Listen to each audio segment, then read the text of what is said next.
Here's a thought experiment. What if, in the next hour, every single satellite orbiting the Earth just stopped, vanished? I know, it sounds like something out of a sci-fi movie, but our entire modern world is built on this invisible network we totally take for granted. So let's really dig in and see what would actually happen if it all disappeared.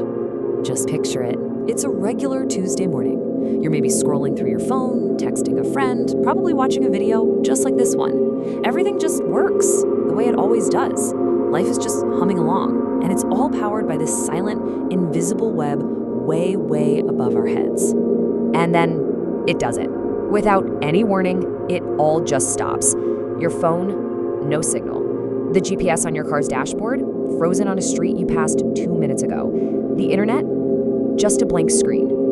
All at once, a silent, totally invisible catastrophe has just happened. So in this first hour, the world doesn't end with some huge bang. It starts to unravel in complete silence. That invisible backbone holding our whole global civilization together has just been snapped. That's the number we're talking about. Over 8,000 active satellites. Gone. Just like that. Instantly. No warning, no giant explosion you can see from the ground, just a sudden, deafening silence from the sky. At first, you'd probably just think it's a glitch, right? I mean, in that first minute, your call drops. It's annoying, sure, but not world-ending. Then, by minute 5, you can't pay for your coffee because the card machine's offline and your navigation app is totally useless. 15 minutes in, every live news broadcast on the planet cuts to static. Okay, now it's clear this isn't just a glitch, it's a major event. And within the hour, the very foundations of global commerce and transportation are cracking as financial markets begin to absolutely plummet. You see, this is the key to understanding the immediate disaster. It's not about explosions, it's about separation. Every system, every person, every network that depends on instant global communication is suddenly completely on its own, an island. Now you might be sitting there thinking, okay, I get the whole no phone signal and no GPS thing, but why on earth would a bank freeze up or a power grid go down? Well, this is where we get into the really hidden, critical job that satellites do. The answer, believe it or not, is all about time. See, satellites don't just tell us where we are, they tell us precisely when we are. They're constantly beaming down these ultra-precise timing signals from atomic clocks. Global stock markets, huge internet data centers, even our power grids, they all use these signals to sync their operations down to the nanosecond. Without that constant, perfect pulse, the entire system loses its rhythm, and it starts to fall apart. All right, let's jump ahead a little bit. We're past the first hour. What do the first few days look like? Well, that initial disconnect, it now plunges all of society into a kind of pre-digital darkness. But with one huge problem, we're still completely dependent on that digital world. You know, a good way to think about it is that GPS is the central nervous system of our civilization.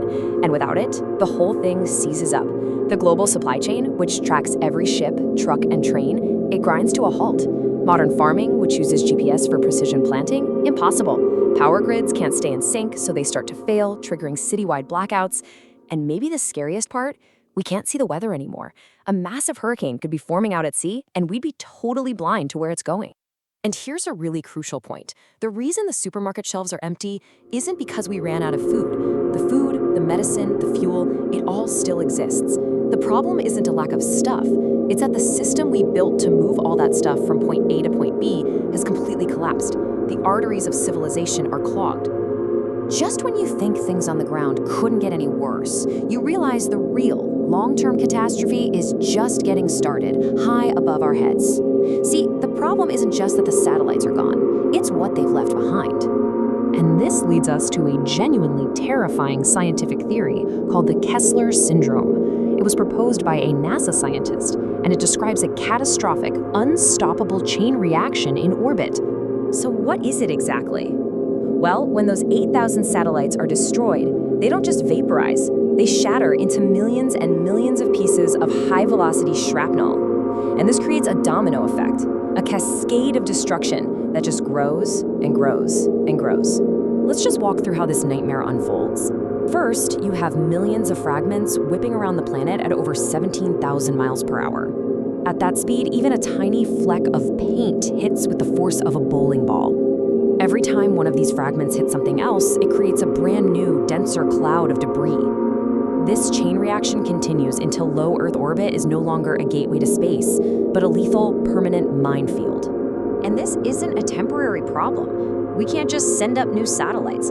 Any rocket we launch would be shredded to pieces before it even got into a stable orbit. We effectively become prisoners on our own planet, totally cut off from space for generations. So let's bring this all back down to Earth. Because beyond the tech, beyond the physics, this is really about people. It's about all the invisible threads that hold our lives together. I mean, really think about it. Families spread out across different continents, instantly and maybe permanently out of touch. Rescue teams in the middle of a disaster zone with no way to coordinate their efforts. Doctors unable to access the data they need to save a life. Entire communities in remote areas just completely cut off from the rest of the world. We'd become a planet of strangers. And this quote, man, it just gets to the absolute heart of it. We have built this unbelievably complex, interconnected world, but we built its foundation on something that is totally invisible to almost all of us, operating silently hundreds of miles above us. Its greatest strength, its invisibility, suddenly becomes its greatest weakness. So in this scenario, the apocalypse, it isn't a meteor or a nuclear bomb. It's much quieter than that.